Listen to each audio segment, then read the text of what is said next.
The courthouse door slammed shut with such force that the glass rattled, punctuating the injustice that had just transpired within. Pearl Rawlins stood on the steps, her face flushed with anger and humiliation, the afternoon sun beating down on her shoulders as mercilessly as Judge Wilson's ruling had beaten down her hopes.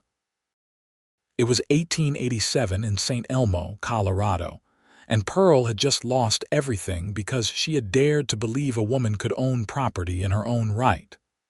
"Mrs. Rawlins," the clerk called, hurrying after her with papers clutched in his hand. "You'll need to sign these to officially transfer the deed to your brother-in-law." Pearl snatched the papers, tears threatening to spill. 3 years I worked that land. 3 years since Thomas died, and not once did Emmett Rawlins lift a finger to help. Now he gets it all because Judge Wilson believes a woman can't manage a ranch alone. The clerk looked uncomfortable, shifting his weight from one foot to the other. "I'm sorry, madam. The judge's ruling is final. The judge is wrong," Pearl said, her voice breaking. At 26, she was a widow with nothing but the clothes on her back, and a reputation for being difficult, a term men used for women who refused to be pushed aside. She walked away, ignoring the stares of the townspeople who had gathered to witness her humiliation. Pearl had known it would be an uphill battle, challenging Emmett's petition for her land. Her husband's will had left her everything, but Emmett had argued that a woman couldn't possibly manage a cattle ranch, that it was against nature's intent, and that the property should pass to him as the next male relative. And Judge Wilson, old, narrow-minded, with jowls that shook when he pronounced judgment, had agreed. Pearl's boots kicked up dust as she made her way down St. Elmo's Main Street. The mining town was prosperous, nestled in the heart of the Sawatch Range, but it might as well have been a prison now. She had nowhere to go, no means to support herself. Her small ranch on the outskirts of town had been her livelihood, her purpose. "Mrs. Rawlins," a deep voice called from behind her. She turned, ready to unleash her fury on whoever dared approach her now, but stopped short. A man she didn't recognize stood there, tall, broad-shouldered, with eyes the color of a summer sky. He tipped his hat respectfully. "I couldn't help but overhear what happened in court," he said. Pearl straightened her spine. "Come to gawk at the spectacle, mister.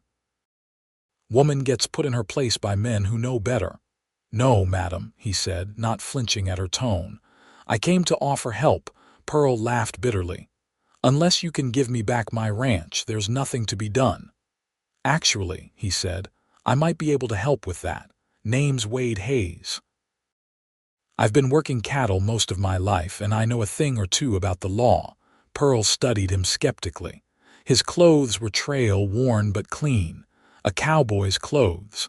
His eyes held no mockery, only a quiet determination that matched her own. "Why would you help me?" she asked. "Because what happened in there wasn't right," Wade said simply. "And I believe in fighting wrongs when I see them." Pearl hesitated. She had learned the hard way that men rarely offered help without expecting something in return. But she was desperate, and Wade Hayes seemed sincere. "I'm listening," she said finally. Wade glanced around at the curious onlookers. "Not here. Let's talk somewhere private." Pearl led him to the small boarding house where she'd taken a room after being forced from her home. Mrs. Holloway, the owner, gave Wade a suspicious look as they entered but said nothing.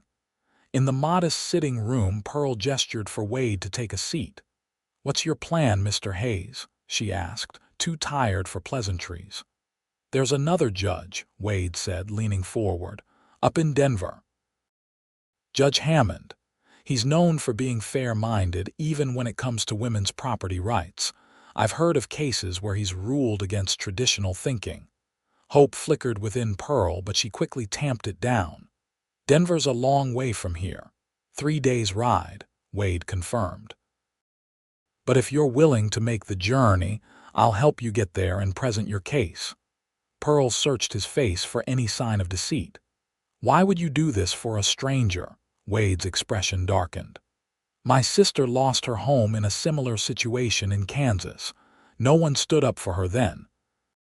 I swore I wouldn't let it happen again if I could help it."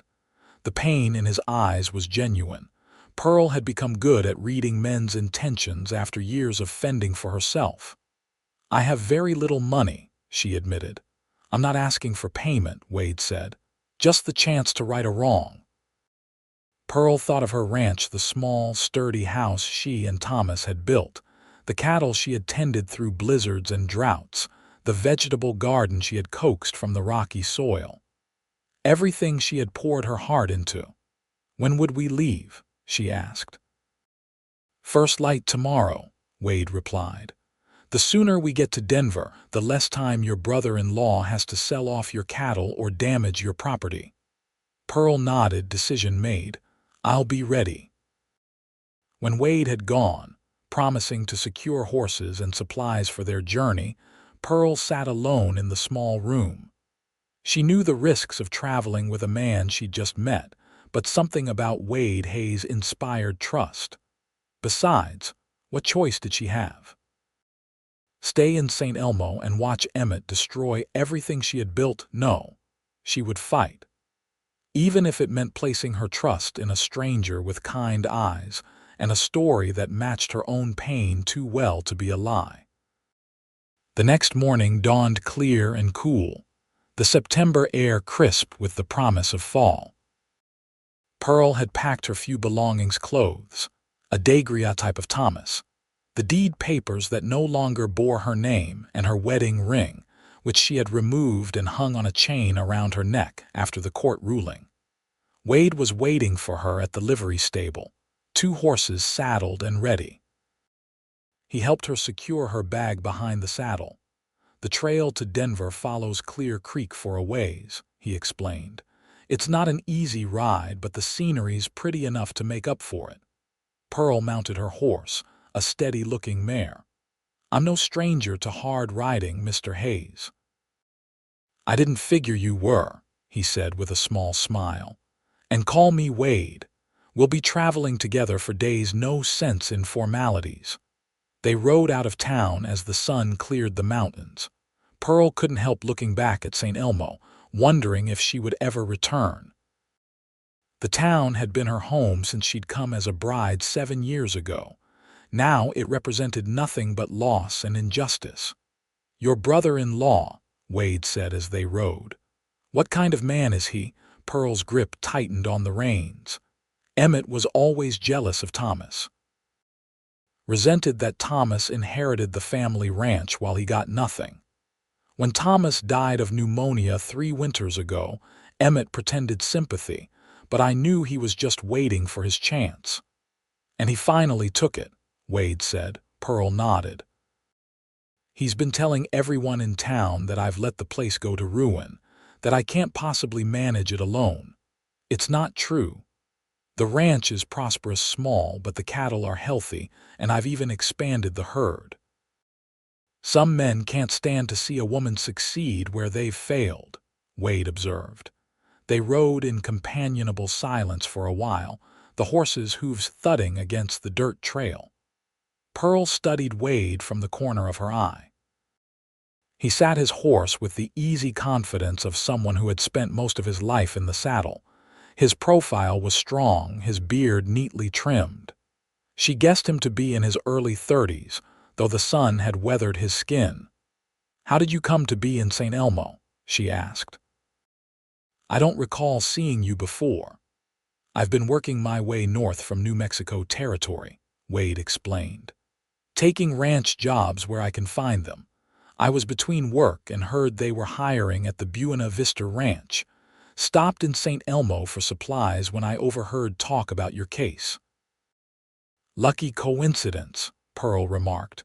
Wade smiled. "Or providence." They made good time that first day, stopping only to rest the horses and eat a simple meal of jerky and biscuits. When evening approached, they made camp by a small creek, the mountains looming above them. Wade efficiently built a fire while Pearl laid out their bedrolls on opposite sides of the flames. The September night would be cold at this elevation, but the fire would keep the worst of it at bay. As they ate their supper, Wade asked about Pearl's ranch, listening intently as she described the property and the improvements she had made. "Thomas taught me everything about ranching," she said, staring into the fire. "When he fell ill, I took over more and more of the work. By the time he died, I was already running things. The hands respected me because they knew I could do the work as well as any man.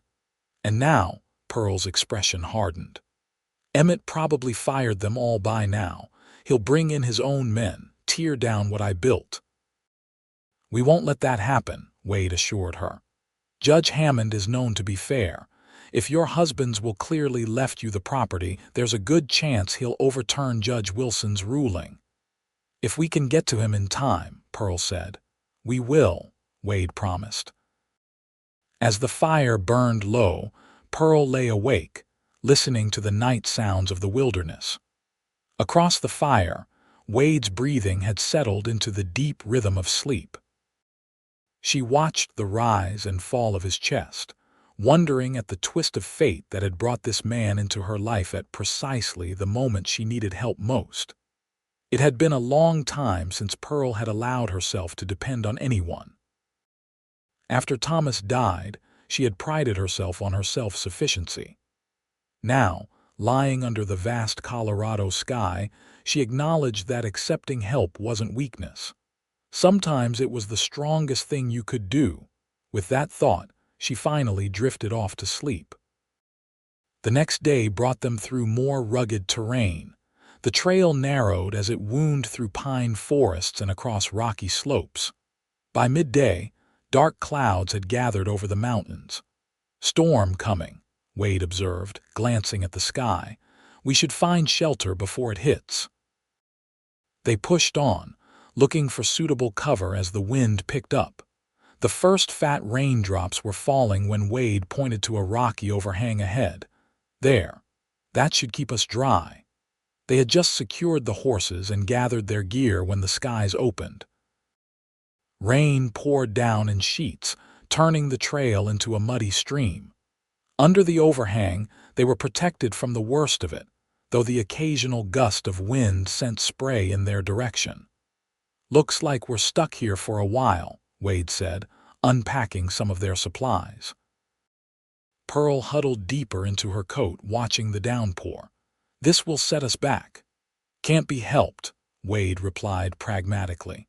"Better delayed than drowned."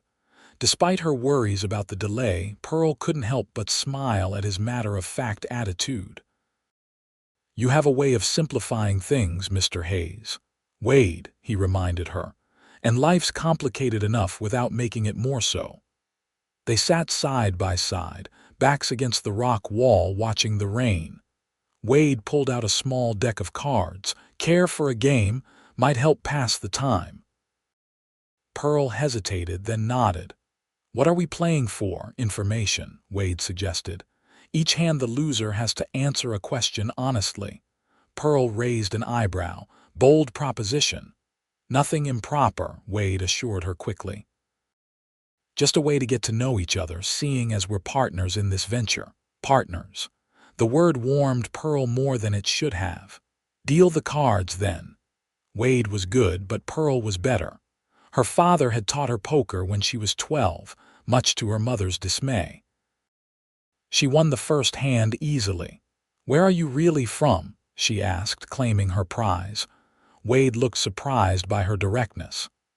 "I told you, you said you were working your way north from New Mexico," Pearl interrupted. "But your accent says you're from farther east." Wade conceded with a nod. "Born and raised in Missouri. Left when I was 18. Been working my way west ever since." "Running from something?" Pearl asked. Wade shuffled the cards. "That's a second question. You'll have to win again for that." The next hand went to Wade. He studied Pearl for a moment before asking, "Why did you marry Thomas Rawlins?" The question caught Pearl off guard. She had expected something more practical about the ranch, perhaps. "Because I loved him," she answered automatically. Wade waited, clearly expecting more. Pearl sighed. "And because I was 19, with no prospects except becoming a schoolteacher in a town where I knew every face. Thomas came through selling cattle. He was kind, handsome, and offered adventure. A ranch in Colorado territory sounded like paradise compared to the life I was facing. And was it? Paradise? Pearl shuffled the cards. That's a second question. You'll have to win again for that. Wade laughed, the sound rich and warm in the confined space of their shelter. They played for hours as the rain continued to fall. Through the game, Pearl learned that Wade had 4 siblings, had once broken his leg falling from a horse, and had never stayed in one place longer than a year since leaving home. In turn, she revealed that she had been the only child of older parents, both now deceased, that she could outshoot most men with a rifle, and that, yes, her marriage to Thomas had been happy, if brief. He was 20 years older, she admitted after losing a particularly close hand. But he never treated me as less than his equal. When he died, I thought the hardest part would be the grief. I never imagined I'd have to fight for what was legally mine. Some men can't abide a woman with power, Wade said, his expression darkening. My sister's husband died in a mining accident. The mine owner convinced a judge that a woman couldn't manage the compensation money, so it went to her husband's brother instead. He drank it away within a year, while my sister and her children nearly starved. What happened to them? Pearl asked softly. She remarried eventually. A shopkeeper in Kansas City. Kind man, but the injustice of it all still burns me. Pearl nodded, understanding perfectly the anger that never quite faded. That's why you stopped to help me. One of the reasons, Wade said, his eyes meeting hers with an intensity that made her look away. The rain finally subsided as evening approached, but the trail would be too muddy to navigate safely. They agreed to spend the night under the overhang and continue at first light. As darkness fell, the temperature dropped sharply. Even with the small fire Wade had built, the cold seeped into Pearl's bones. She tried not to shiver, but Wade noticed. "Here," he said, pulling a heavy blanket from his pack and offering it to her. "You'll freeze," Pearl protested. "I've slept through colder nights," he assured her. Pearl hesitated, then suggested, "We could share it, for warmth."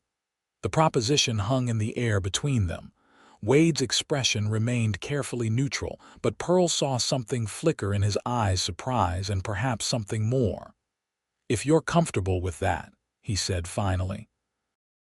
They rearranged their positions, sitting side by side with the blanket wrapped around them both.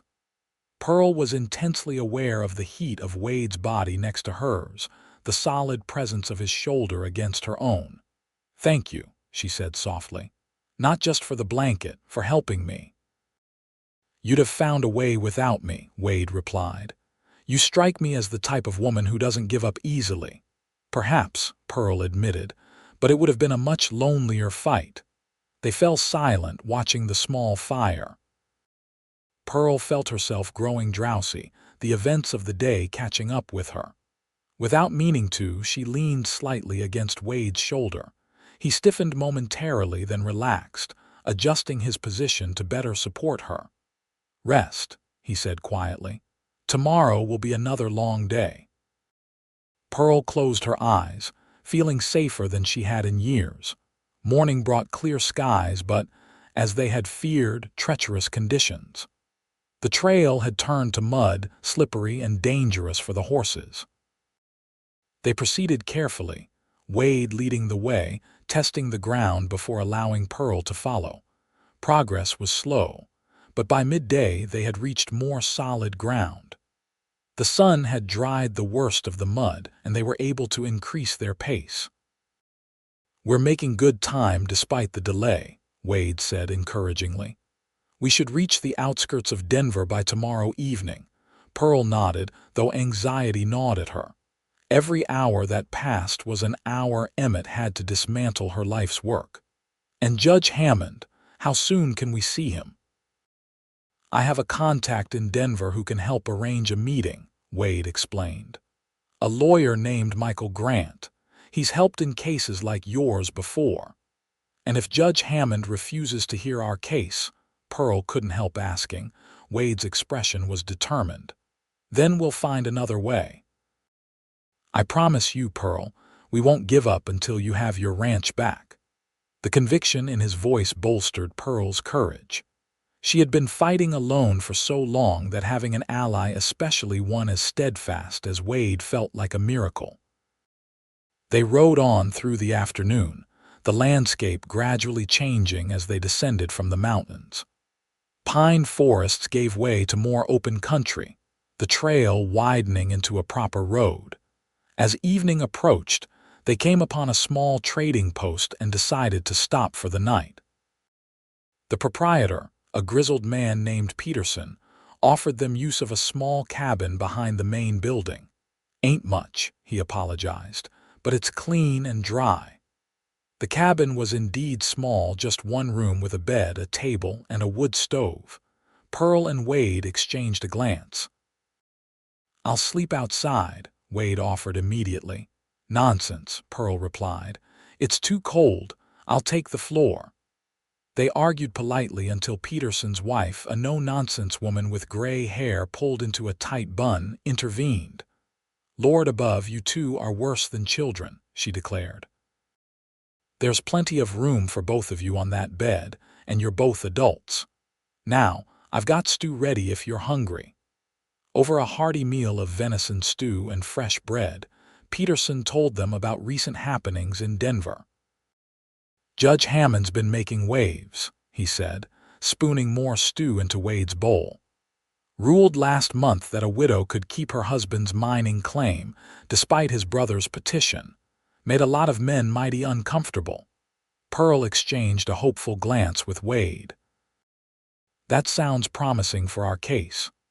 "Your husband leave you a clear will?" Peterson asked. "As clear as can be," Pearl confirmed. "Everything to me with no conditions." Peterson nodded thoughtfully. "Then you've got a fighting chance with Hammond. He's a stickler for the letter of the law." That night, after much awkward negotiation, Pearl and Wade shared the small bed, a line of rolled blankets placed between them like a fortress wall.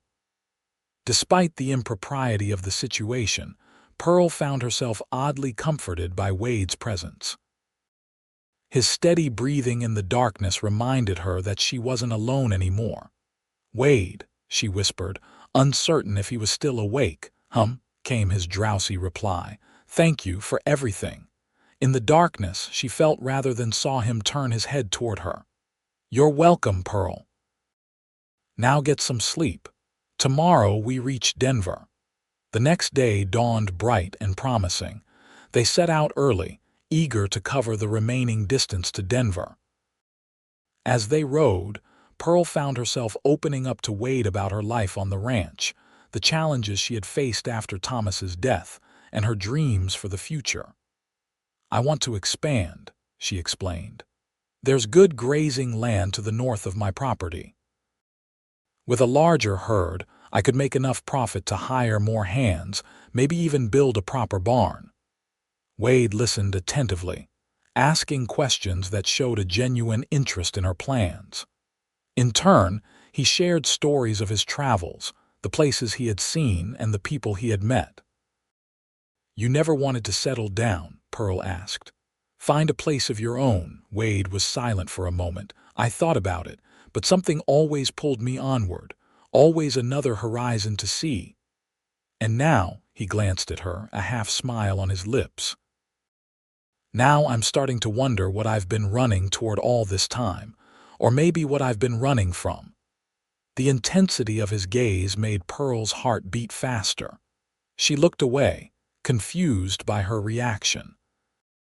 This was not the time for such feelings, not when her entire future hung in the balance. By late afternoon, they could see Denver in the distance, a sprawling city nestled at the foot of the mountains. Pearl felt a mixture of hope and trepidation. So much depended on what would happen there. "We'll go straight to Michael Grant's office," Wade decided. "He'll know how best to approach Judge Hammond." The city streets were busy with wagons, horses, and pedestrians. Pearl, accustomed to the quiet of her ranch in the small town of Saint Elmo, felt overwhelmed by the noise and bustle. She stayed close to Wade as he confidently navigated the unfamiliar streets. Grant's office was on a respectable street lined with similar establishments, lawyers, doctors, and other professionals. The lawyer himself was younger than Pearl had expected, perhaps in his mid-30s, with intelligent eyes behind wire-rimmed spectacles. "Wade Hayes," he greeted warmly. "It's been too long, and this must be Mrs. Rawlins." Pearl shook his offered hand. "Mr. Grant, thank you for seeing us on such short notice." "Please, sit down and tell me everything," Grant invited, gesturing to chairs in front of his desk. Pearl recounted her story: Thomas's death, the 3 years she had successfully managed the ranch alone, and finally, Emmett's petition and Judge Wilson's ruling. Grant listened carefully, asking occasional questions about the specific wording of Thomas's will and the arguments Emmett had presented. "Unfortunately, what happened to you is all too common," Grant said when she had finished. "Many judges share Judge Wilson's views about women's capabilities, especially regarding property management." "But Judge Hammond is different?" Pearl asked hopefully. Grant nodded. "He believes in interpreting the law as written, without imposing personal biases. If your husbands will clearly left you the property without conditions, Hammond is likely to uphold that." "How soon can we get a hearing?" Wade asked. Grant consulted a leather-bound calendar on his desk. "Hammond has a full docket, but given the time-sensitive nature your brother-in-law potentially selling off assets, I might convince him to see you day after tomorrow." "2 more days," Pearl said, her heart sinking. "Emmett could do a lot of damage in that time."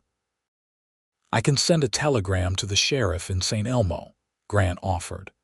"Inform him of the pending appeal and request that he prevent any sale of property or livestock until the matter is resolved."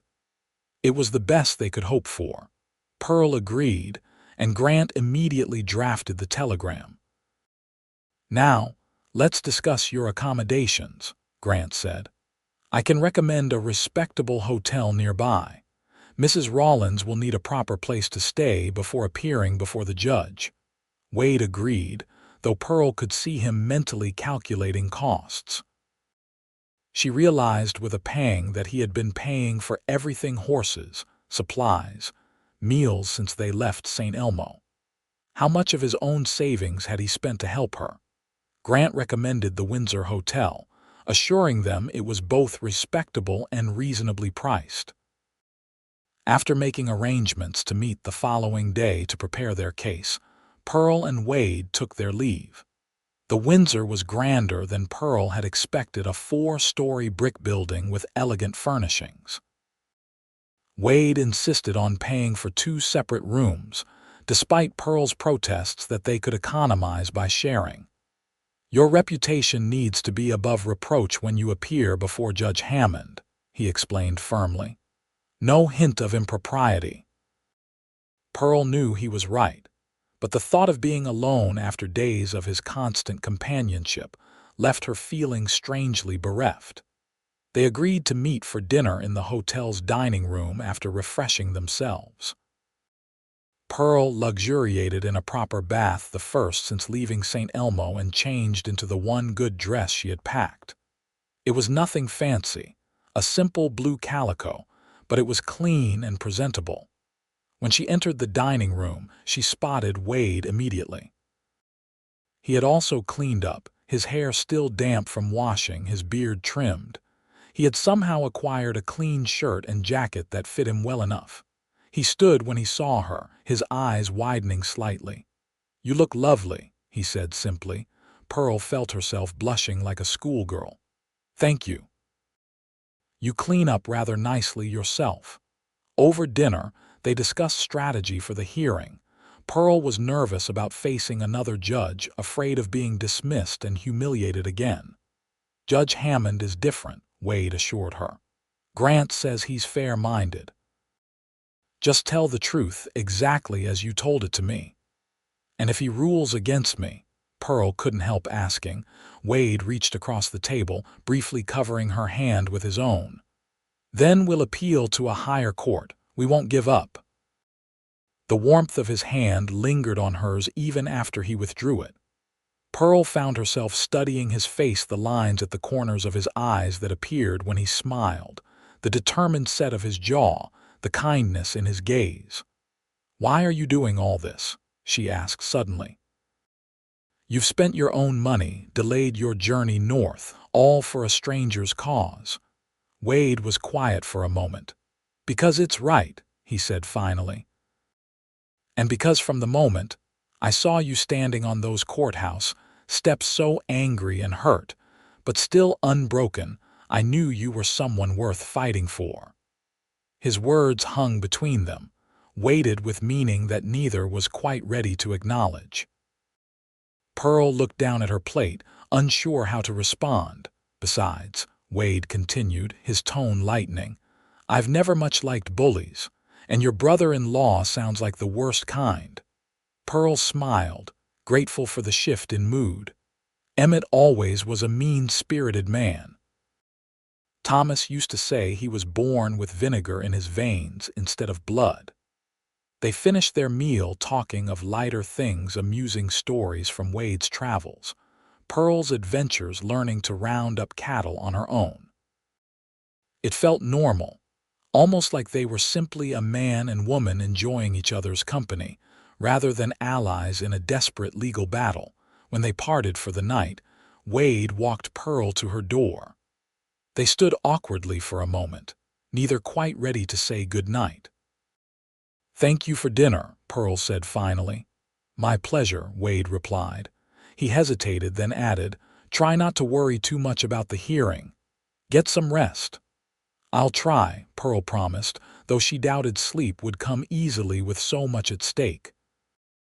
Wade seemed about to say something more, but instead he simply nodded, wished her good night, and headed for his own room down the hall. Inside her room, Pearl went to the window, looking out at the city lights. Denver was so different from Saint Elmo, larger, busier, full of possibilities. For a brief moment, she allowed herself to imagine a different life, one where she wasn't constantly fighting to hold onto what was hers, where she might find happiness again. And unbidden, Wade's face appeared in that imagined future. Pearl shook her head, dismissing the thought. She needed to focus on the hearing, on saving her ranch. There would be time enough for other considerations once her home was secure. The next day was spent in Grant's office, carefully going over her case. The lawyer was thorough, preparing Pearl for every possible argument Emmett's lawyer might present. He had obtained a copy of Judge Wilson's ruling and was particularly interested in the judge's reasoning. Wilson based his decision primarily on the natural order of things, Grant read from the document. He cites no actual legal precedent, just his personal belief that women aren't suited for property management. "Which is absurd," Pearl said heatedly. "I've been managing that ranch successfully for years." "Hammond will want evidence of that," Grant advised. "Do you have account books, records of cattle sales, anything that proves the ranch has prospered under your management?" Pearl shook her head regretfully.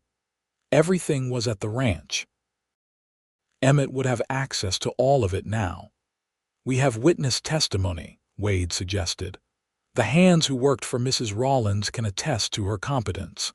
"In Saint Elmo," Pearl reminded him. "Too far to bring them here in time." Grant tapped his pen against his desk thoughtfully. "What about the banker?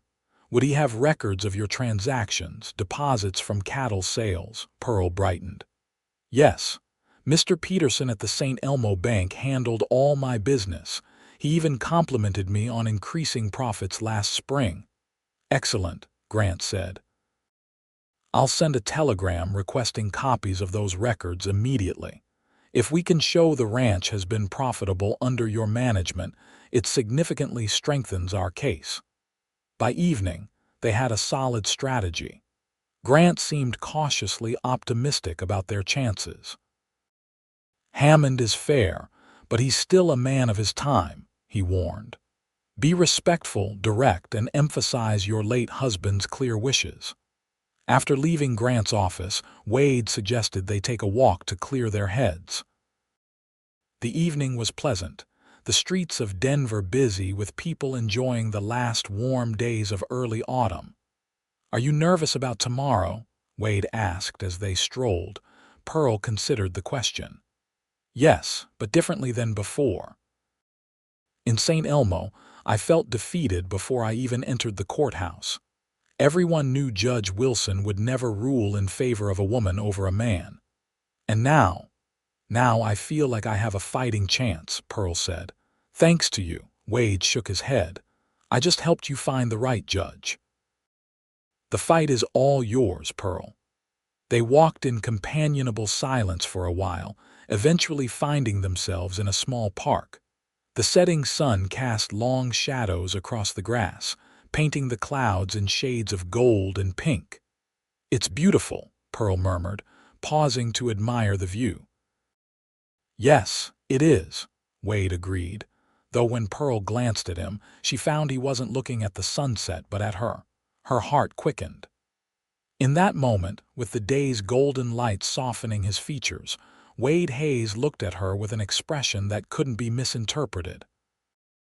There was admiration there and something deeper that made Pearl's breath catch. "Pearl," he began, his voice low and earnest, "I know this isn't the right time with everything you're facing, but I need to tell you, Mr. Hayes, Mrs. Rawlins." They turned to see Michael Grant hurrying toward them, waving a piece of paper. "I've been looking everywhere for you," the lawyer said, slightly out of breath. "I've received a reply from the Saint Elmo Bank. They're sending copies of Mrs. Rawlins' financial records by morning train. We'll have them in time for the hearing." "That's wonderful news," Pearl said, though she couldn't help feeling disappointed at the interruption. Wade nodded, his expression carefully neutral again. "Thank you for tracking us down to tell us." Grant looked between them, seeming to realize he had interrupted something. "Yes, well, I thought you'd want to know right away. I'll leave you to your evening. See you both at the courthouse tomorrow, 9 o'clock sharp." After he left, the moment had passed. Wade suggested they head back to the hotel, as tomorrow would be an early and important day. Pearl agreed, wondering what he had been about to say before Grant's arrival. That night, sleep eluded her. Pearl lay awake, her mind cycling between anxiety about the hearing and confusion about her feelings for Wade. In less than a week, he had become essential to her in a way that both thrilled and frightened her. What would happen after tomorrow? If she won her case, she would return to St. Elmo, to her ranch. And Wade would continue north, seeking work at the Buena Vista Ranch as he had planned. The thought left her feeling hollow. Morning came too quickly. Pearl dressed with care in her blue dress, pinning her hair in a neat style that she hoped conveyed both respectability and competence. When she met Wade in the hotel lobby, she found him similarly well-groomed, wearing the same clean jacket he had worn to dinner. "Ready?" he asked simply. Pearl nodded, too nervous for many words. The Denver courthouse was an imposing stone building in the center of the city. Inside, it bustled with activity, lawyers, clerks, and citizens all attending to various legal matters. Grant met them in the hallway, looking pleased. "The bank records arrived," he confirmed. "They show consistent profits, even growth, during your management of the ranch. It's exactly the evidence we needed." They entered the courtroom and took seats near the front. Unlike the small courthouse in Saint Elmo, this one was spacious and formal, with high ceilings and polished wooden benches. Pearl felt small and out of place, a rancher's widow in a world of legal terminology and procedure. Wade must have sensed her unease. He leaned closer, speaking quietly. "Remember why you're here. This is your ranch, your life's work. No one has more right to it than you do." His confidence bolstered hers. Pearl straightened her spine and lifted her chin, ready to face whatever came. Judge Hammond entered and everyone rose. He was younger than Judge Wilson, perhaps in his 50s, with a stern but not unkind face. He took his seat and called the first case which, to Pearl's surprise, was hers. "Rawlins v. Rawlins," the clerk announced. "An appeal of Judge Wilson's ruling in Saint Elmo regarding property rights." Grant stepped forward, introducing himself as Pearl's representative. To Pearl's shock, a man she didn't recognize also approached, identifying himself as representing Emmett Rawlins. "Mr. Rawlins was notified of this appeal," Pearl whispered to Grant when he returned to their table. "Standard procedure," Grant confirmed, "though I didn't expect him to send representation so quickly." Judge Hammond listened as Grant presented their case, explaining the situation clearly and presenting the bank records as evidence of Pearl's competent management. "Mrs. Rawlins has not only maintained the ranch left to her by her late husband, but has increased its profitability," Grant concluded. Judge Wilson's ruling was based not on law but on personal bias regarding women's capabilities. Emmett's lawyer, a sharp-faced man named Sullivan, countered that tradition and common sense dictated that such property should pass to the closest male relative. "Mrs. Rawlins has been managing through the goodwill of neighboring ranchers," he claimed. "It's only a matter of time before the operation fails. Mr. Emmett Rawlins is merely trying to preserve his family's legacy." Pearl listened, seething at the lies. When Judge Hammond asked if she wished to speak for herself, she rose without hesitation. "Your Honor, everything Mr. Sullivan has said is false," she stated clearly. "I have run that ranch entirely on my own for 3 years. The hands I employ respect my authority because I have earned it. The profits have increased because of my careful management and hard work." She paused, gathering her thoughts. "My husband knew I was capable. That's why he left everything to me without condition. He believed in me. I'm only asking that the law respect his wishes and my rights as his widow." Judge Hammond studied her thoughtfully. "Mrs. Rawlins, managing a cattle ranch is difficult work, even for an experienced man. What makes you believe you can continue to succeed where others might fail?" It was the same question Judge Wilson had asked, but without the condescending tone. Pearl answered honestly. "Because I already have succeeded, Your Honor. The records show it. My cattle are healthy, my land is well maintained, and my profits have grown each year. I don't pretend it's easy, it's the hardest thing I've ever done. But it's my home, my livelihood, and by law and right, it belongs to me." The courtroom was silent when she finished. Pearl returned to her seat, heart pounding. Wade gave her an encouraging nod. Judge Hammond considered for several minutes, reviewing the documents before him. Finally, he looked up. "I have reviewed the will of Thomas Rawlins, the financial records presented, and Judge Wilson's ruling," he stated. "The law in this matter is clear. Thomas Rawlins had the legal right to dispose of his property as he saw fit. His will unambiguously leaves all property to his wife, Pearl Rawlins, without condition or limitation." Pearl hardly dared breathe. "Furthermore," Hammond continued, "the financial records demonstrate that Mrs. Rawlins has managed the property competently and profitably. There is no legal basis for transferring ownership to Emmett Rawlins or any other party." He fixed Sullivan with a stern look. "I am overturning Judge Wilson's ruling. The property shall remain with Mrs. Pearl Rawlins, as her late husband intended. And I am issuing an order that any cattle or other assets removed from the property since Judge Wilson's ruling must be returned immediately." Pearl gasped, tears springing to her eyes. She had won. The ranch was still hers. Sullivan tried to protest, but Judge Hammond silenced him with a raised hand. "My ruling is final, Counselor. I suggest you advise your client to comply promptly to avoid further legal consequences." As they exited the courtroom, Pearl could hardly believe it was over. Grant shook her hand, looking pleased. "A clear victory," he said. "I'll have the official paperwork drawn up immediately.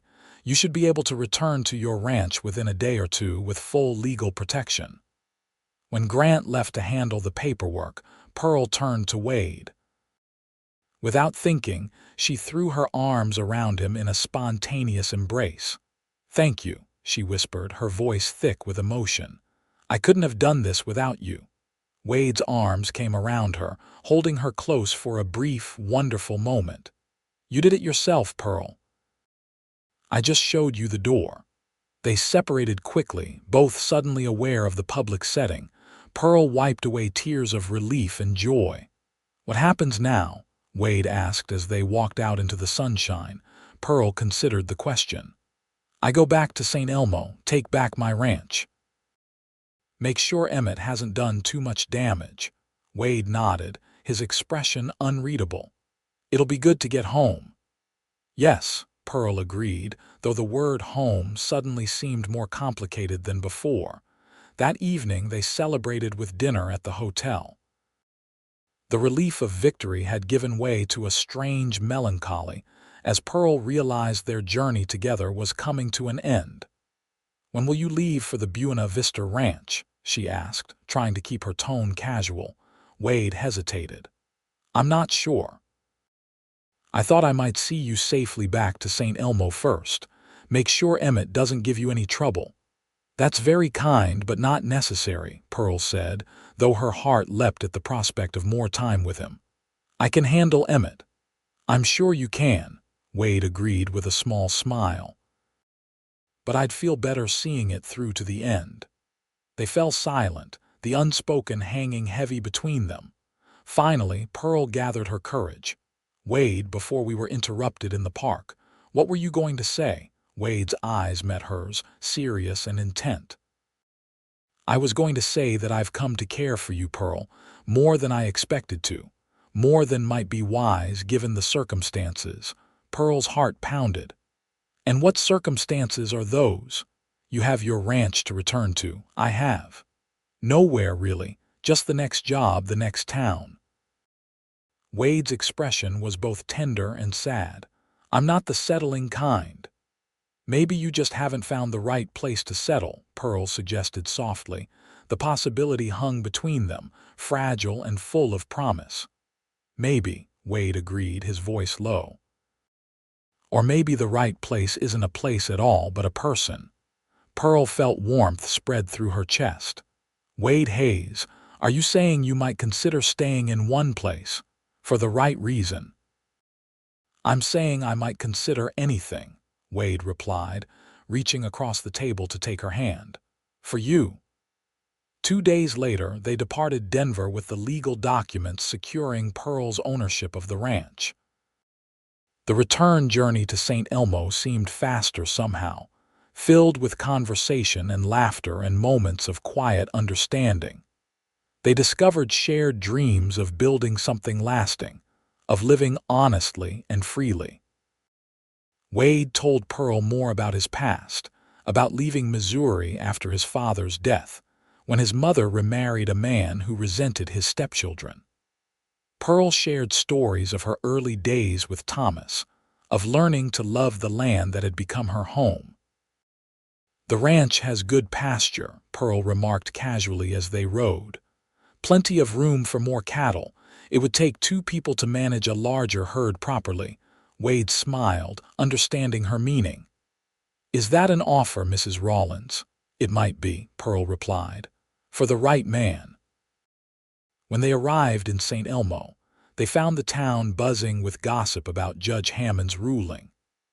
Emmett Rawlins had received the court order and, according to local accounts, had thrown a spectacular tantrum before grudgingly returning to the ranch to collect his belongings. Sheriff Cooper met them in town, confirming that he had supervised Emmett's departure and ensured no property was damaged or removed. He wasn't happy, the sheriff admitted, but he knew he was beaten. "The ranch is yours again, Mrs. Rawlins, just as you left it." Pearl couldn't wait to see for herself. They rode directly to the ranch, Pearl's heart racing as the familiar buildings came into view. The small white house, the corral, the barn, all exactly as she remembered. Even the cattle were grazing peacefully in the near pasture, as if she had never left. "Home," she said simply, tears pricking her eyes. Wade helped her down from her horse, his hands lingering at her waist. "It's a fine place," he said, looking around appreciatively. "You've worked hard for it." Pearl turned to face him. "It could be your home too," she said quietly. "If you wanted." Wade's expression softened. "Are you sure? You hardly know me." "I know enough," Pearl replied. "I know you're kind and honorable. I know you fight for what's right, even when it doesn't benefit you. I know that when you look at me, I feel like the most important person in the world." Wade touched her cheek gently. "Because you are, to me." "Stay," Pearl whispered. "Not as a ranch hand, as my partner, in everything." Wade's answer was to draw her close and kiss her, a kiss full of promise and possibility, of a future they would build together. 3 months later, they were married in the small church in Saint Elmo, with the entire town in attendance. Even Judge Wilson came, looking somewhat chagrined as he offered his congratulations to the bride, whose rights he had tried to deny. Over the years that followed, the Rawlins ranch prospered under their joint management. They expanded the herd, built a larger barn, and eventually added rooms to the house as their family grew, first with the birth of their son, Thomas Wade Hayes, and later a daughter, Elizabeth Pearl. Wade never again felt the urge to move on, to seek the next horizon. He had found what he had been searching for all along, not a place, but a person who made anywhere feel like home. And Pearl, who had fought so hard for what was rightfully hers, found that sharing it with the right person didn't diminish her ownership but enhanced it. Together, they built something neither could have created alone, a legacy of love and determination that would outlast them both. When their children were old enough to understand, Pearl and Wade told them the story of how they met, of a judge who ruled against her because she was a woman, and a cowboy who found a judge who would listen. It became a family legend, a testament to fighting for what was right, and the unexpected ways love could find you when you least expected it. "The most important thing," Pearl would tell her children and later her grandchildren, "is to stand up for what's yours, but also to recognize when someone is standing beside you, ready to fight alongside you." And Wade would always add, with a loving glance at his wife, "and to know when to stop running and start building something that lasts." In the years that followed, Saint Elmo grew and changed. Judge Wilson eventually retired, replaced by a younger man with more progressive views. Emmett Rawlins left Colorado altogether, heading to California where, it was rumored, he lost what little money he had in failed business ventures. But the Rawlins Hayes Ranch remained, a testament to one woman's determination and one man's belief in justice. And every evening, no matter how busy they were, Pearl and Wade would sit together on the porch as the sun set over their land, grateful for the twist of fate that had brought them together and the love that had kept them that way.